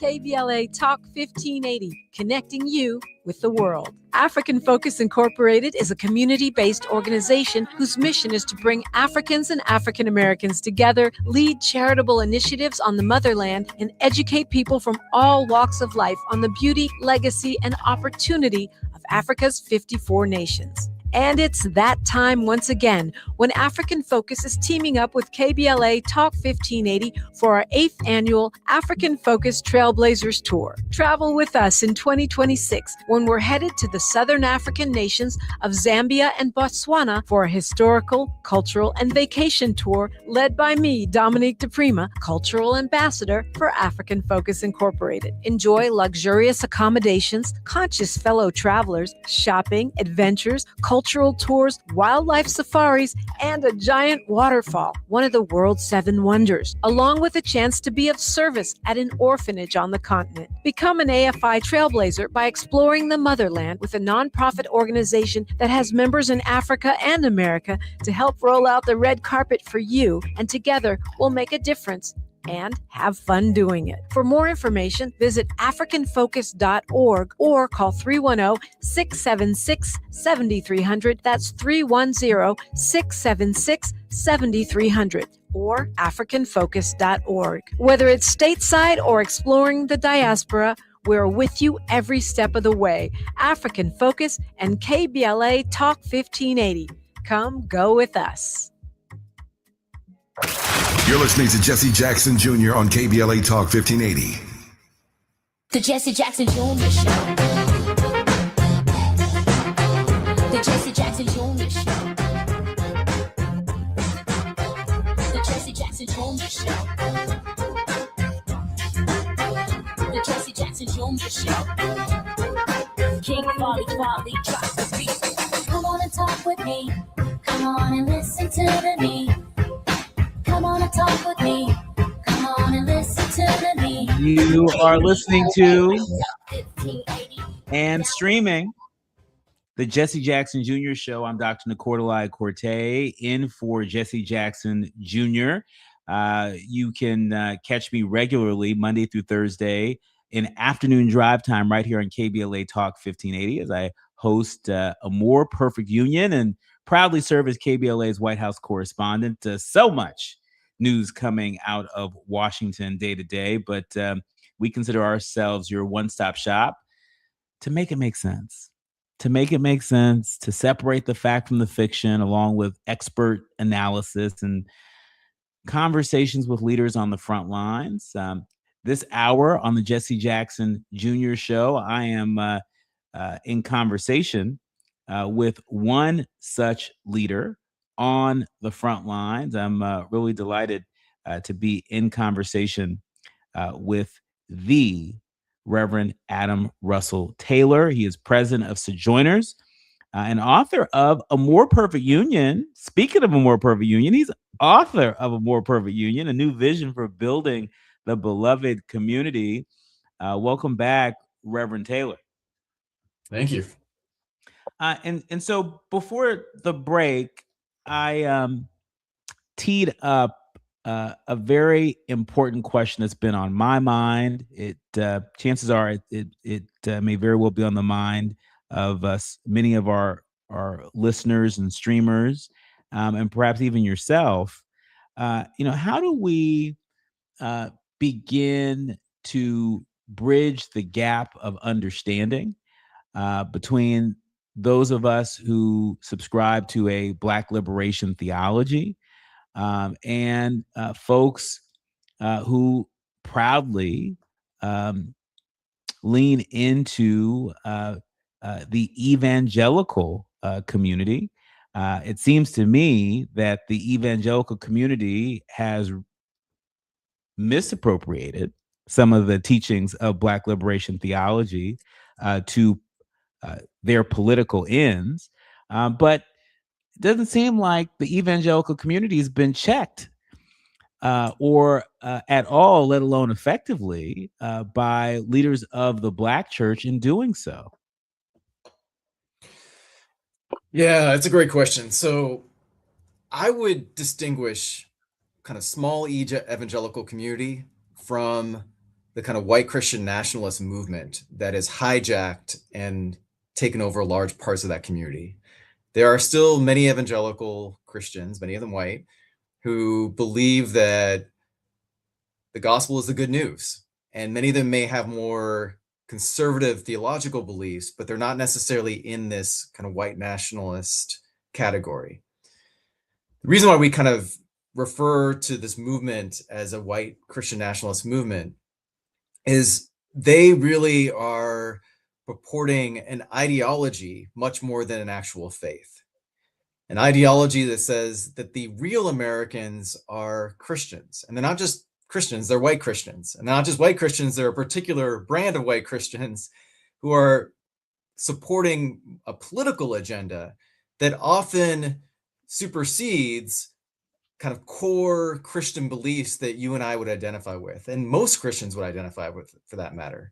And so I really try to make the argument that white Christian nationalism is really a heresy of the Christian faith. And it's a danger both to the witness of the church, right, the reputation of the church, and it's a danger to our democracy, because the most ardent supporters of the current president and the ones that most want to see a strong man in office are those that subscribe to white Christian nationalism. But here's the danger, and this is where I just want to parse this a little bit. There are a bunch of different on-ramps into white Christian nationalism that many Christians, including many Black Christians, also believe. This includes a belief that is often kind of a part of the DNA of this country, that we are or should be a Christian nation. Now, it's true that many of our founders were Christians and they were shaped by Christian values, but they very intentionally, through the First Amendment of our Constitution, made us a pluralistic nation in terms of embracing different religions and people of different faiths, and put in place religious liberty and no established religion.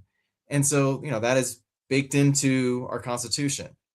There's also the belief that we are some kind of a chosen nation. This goes all the way back to the Puritans, but that belief is still with us. The challenge is, if you think that we're chosen, that often can lead to a sense of arrogance and triumphalism that has been quite dangerous to the world and dangerous for our own country.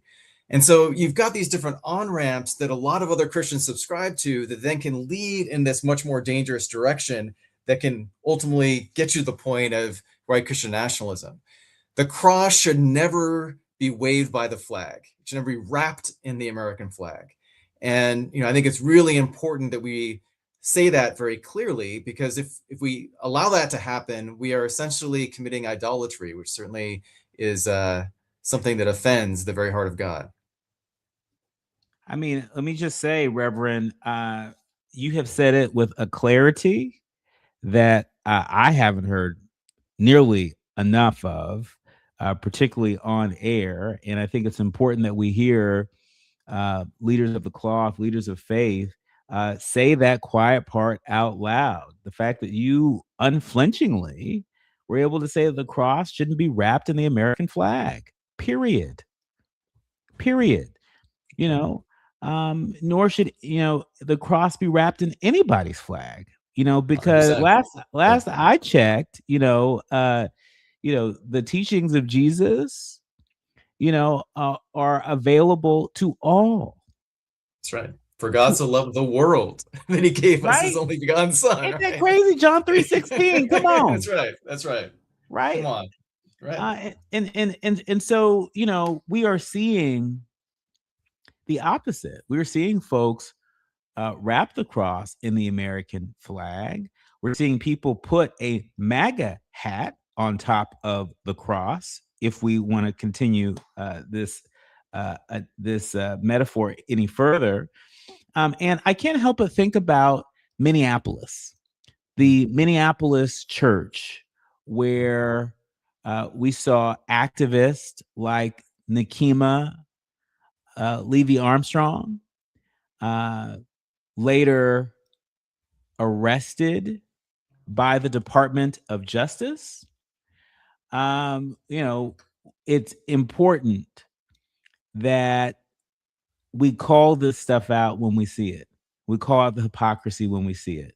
We've seen journalist Don Lemon also indicted and brought up on charges by the Department of Justice for simply streaming that peaceful protest inside the church.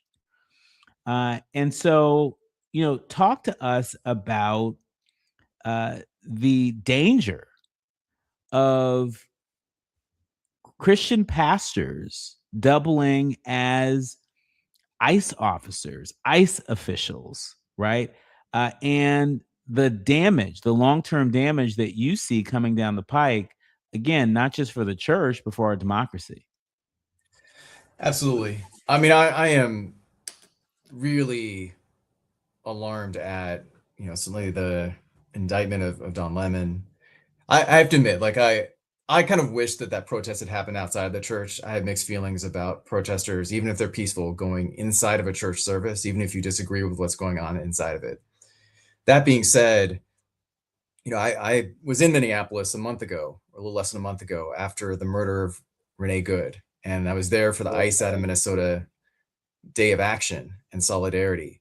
And one of the things that's been really hopeful to me is we have seen many church leaders find their courage and be on the front lines of organizing vigils outside of detention centers, organizing neighborhood patrols to ensure that they can protect their immigrant neighbors. And many of them are doing it at a huge amount of risk and a huge amount of sacrifice. Yeah. And Reverend that's fine. Yeah, Reverend Taylor, I want you to pick up on that point when we come forward. You're listening to and streaming the Jesse Jackson Jr. Show. More with Reverend Taylor when we come forward. While you're stuck in traffic, we can at least bring you up to speed on the news of the day. You're listening to Jesse Jackson Jr. only on KBLA Talk 1580.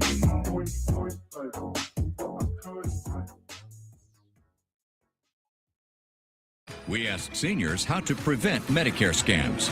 My best advice, if you get a phone call, do not talk to the person. These people are well trained. Don't talk to them. They don't know me. They're just trying to scam me. Don't be fooled. Hang up. Just hang up. Never give out your Medicare number. They're going to get your number to put in a false claim. If I get a call from someone, I don't pick up the phone. And should I pick up the phone and they ask for information, then I hang up. How do you detect Medicare fraud? Just like I check my credit card statements, I check my Medicare statements monthly. Scammers can get a hold of your number, order medical devices through your account, and you're not even going to know about it if you don't look at your statement. Check your statement every month. If you get your statement and you see something that you know you did not have done, you report it. Call your senior Medicare Patrol. To report Medicare fraud, call the Senior Medicare Patrol at 855-613-7080. Are you drowning in IRS tax debt? Angela was. She called Civic Tax Relief and saved over $80,000. Felicia was having health problems, got behind on her taxes, interest and penalties were adding up. She called Civic Tax Relief and saved over $15,000. Civic Tax Relief is a professional tax negotiation firm that can protect you from the IRS. If you're getting collection letters, call Civic Tax Relief for a free consultation. They will go to work helping you discover all the relief programs you may qualify for free. James owed the IRS $37,000. Civic Tax Relief represented him against the IRS, and by the time everything was completed, he did not owe the IRS anything. If you are in trouble with the IRS, call Civic Tax Relief for your free consultation now. 800-200-2257. 800-200-2257. Get a free consultation and real tax relief. Call 800-200-2257. 800-200-2257. The California Crusader newspaper would like to thank all of our subscribers for their support throughout the years, proudly serving the South Los Angeles and South Bay areas for more than 40 years. The California Crusader is a multicultural, Black-owned, adjudicated newspaper that focuses on providing newsworthy information to the people in our community. We're constantly looking for ways to assist businesses in our community to connect with our subscribers. We provide low-cost, effective ways to promote your business with our reasonable and affordable advertising rates. You can participate by suggesting, sharing, and submitting your stories on the California Crusader newspaper Community Share Facebook group page, or visit our website at cal-cruise-news.com. That's calcruisenews.com. Then click on the Submit Now button located on the top right corner of the homepage, or text CCN to 42828. Again, text CCN to 42828. The California Crusader newspaper, working together to build a better community for our future. Subscribe today. KBLA Talk 1580. We've got a lot to talk about. KBLA Talk 1580 is connecting you with services and solutions. Domestic violence and family violence is when someone in an intimate or family relationship tries to gain or maintain power and control over another through a wide range of abusive behaviors. Every single act may amount to abuse. Abuse can take on various forms: psychological and emotional, physical and economic, and sexual abuse. The Genesee Center Incorporated is a nationally recognized nonprofit domestic violence prevention and intervention organization, housing women and children from 30 days up to 2 years through emergency and transitional shelters. The Genesee Center also provides support services like mental health counseling, life skills classes, computer training, job referrals, after-school programs for children, field trips, tutoring, and comprehensive direct legal services. If you need help or you'd like to donate or volunteer, call the Genesee Hotline, 1-800-479-7328. That's 1-800-479-7328, or visit genesee.org. Everyone has the right to be safe. This is a community call to action from KBLA Talk 1580. Now back to more of Jesse Jackson Jr. on KBLA Talk 1580. The Jesse Jackson Jr. Show. The Jesse Jackson Jr. Show. The Jesse Jackson Jr. Show. The Jesse Jackson Jr. Show. You are listening to and streaming the Jesse Jackson Jr. Show. I'm your guest host, Dr. Nicordelai Corte, and really enjoying this conversation with Reverend Adam Russell Taylor. He's the president of Sojourners and the author of A More Perfect Union, a new vision for building the beloved community.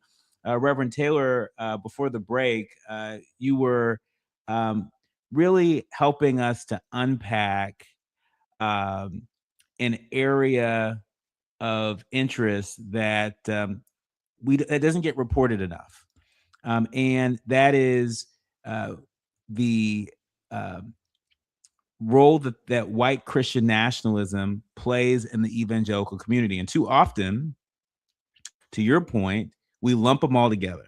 And what you were attempting to do was to separate them, to make clear that there are evangelicals that are not about that white Christian nationalist life. Right. And there are white Christian nationalists that, in your view, pose a danger, not just to the church, but to our democracy, because of their belief that, you know, we are a chosen nation and that white people are sort of a chosen people. And this is the same ideology that really has been a cornerstone of white supremacy around the world, right? And so America doesn't have a monopoly on this. This has been a cornerstone of white supremacy around the world. And you were making a very powerful point that I'm going to continue to uplift, is that the cross should not be wrapped in the American flag. The cross should not be wrapped in any flag. And for those who want to challenge me on this, I would refer you to John 3:16, Reverend, that says, "For God so loved the world, that he gave us his only begotten Son." Double Exactly right. click on And the Jesus, world. that's right. That's right. And Jesus also said, "Take up your cross, deny yourself, and follow me." And so I also think that pushes back against some of the kind of prosperity, health, and wealth gospel that has also been a real challenge to many parts of the church, including the Black church. But if I may, I just want to mention one really, really inspiring thing that I've been a part of organizing. We launched with 400 other Christian national leaders from across different traditions on Ash Wednesday, which was just about a week ago, a call. It's really a declaration to Christians across the country. And you can check it out at acalltochristians.org. And the call is essentially a call for courage in this moment where we're seeing the consolidation of power and even our country slide toward authoritarianism. And I just want to share really quickly the first part of this call. It says, there are moments that call for repentance and resistance, courage and conviction, faith and fortitude. This is one of those moments. We call on Christians to join us in greater acts of courage to resist the injustices and anti-democratic dangers sweeping across the nation. In moments like this, silence is not neutrality. It is an active choice to permit harm. And it goes on to offer a whole series of really concrete commitments that we are calling on Christians to embrace through the season of Lent, and then certainly far beyond Lent as we get into Resurrection Sunday and beyond. And so we've already seen thousands and thousands of individual Christians sign on to this call. And one of the things that I think this moment is doing, it is really testing our faith. And I'm inspired that a lot of faith leaders have been on the front lines of resisting ICE, have been on the front lines of protecting the freedom to vote. But we all have to find a way to tap into the strength and resilience of our faith in order to protect the most vulnerable and to protect our democracy in a time when they're under attack. And speaking of under attack, while we've been on air, USA Today and other outlets are reporting that 6 U.S. service members are dead.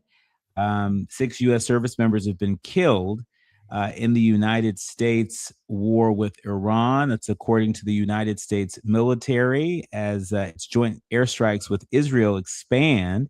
And a congressional debate over President Trump's use of military force ramps up right here at home. 3 American fighter aircrafts also crashed in Kuwait today. The crews surviving unscathed and in stable condition, according to the Pentagon. But the U.S. and Israel, for folks who are less familiar, began striking Iran on February 28th this weekend in a campaign that killed the nation's supreme leader, the Ayatollah Ali Khamenei, and dozens of top officials, and hit more than 1,250 targets inside the country. Iran has retaliated with strikes against U.S. military bases in Israel and other nations in the Middle East. I think I read somewhere that there was a missile that hit a Fairmont hotel in the United Arab Emirates. In our remaining minutes, Reverend Taylor, I want to give you an opportunity to respond to this. As a faith leader, as someone who was inspired by the work of the civil rights movement, inspired by the work of Reverend Jackson, what say you about America's latest entanglement in the Middle East? I am deeply, deeply troubled and against the U.S., really President Trump's war in Iran. It is illegal. It is violating international law. It is immoral. And it is not only putting American lives at risk, it is already costing lives across the Middle East and could incite a much greater conflict that could be much more protracted. Iran, while certainly was a dangerous regime and was a sponsor of terrorism, I think we have to be clear about that. It did not pose an imminent threat to the United States. And we could be pursuing, and I think we could have achieved, a lasting nuclear disarmament agreement with Iran if our administration had been more serious about it. The last thing I'll just say really quickly is that this is a moment where we need Congress to show a backbone. We need Congress to show some courage and to stand up for its own war powers. Article 1 gives Congress the authority to declare war. And this current president has stripped that and essentially taken that for his own adventures around the world, first, most recently in Venezuela, and now in this current crisis. And as Christians, we're called to be peacemakers. Jesus said, "Blessed are the peacemakers, for you will be called the children of God." And so as Christians, we need to stand up for peace. Our thanks to Reverend Adam Russell Taylor for joining us. He's the president of Sojourners. Again, run, don't walk, to pick up his book, A More Perfect Union, a new vision for building the beloved community. There's no time like the present to get your hands on a book like this and sit with a book like this. This is all the time we have for today. I'm Dr. Nicordelai Corte, your guest host, and you've been listening to the Reverend Adam Russell Taylor. This is the Jesse Jackson Jr. Show. I'm filling in for Jesse Jr. all this week. My thanks to the entire village that helps us produce this show each and every day. Our executive producer, Gina Towns, and to Taz, our sound engineer. It takes a village to produce this work, and we appreciate you. You've been listening to KBLA Talk 1580. Thanks to all, including Miles. We'll see you tomorrow. KBLA 1580 Santa Monica.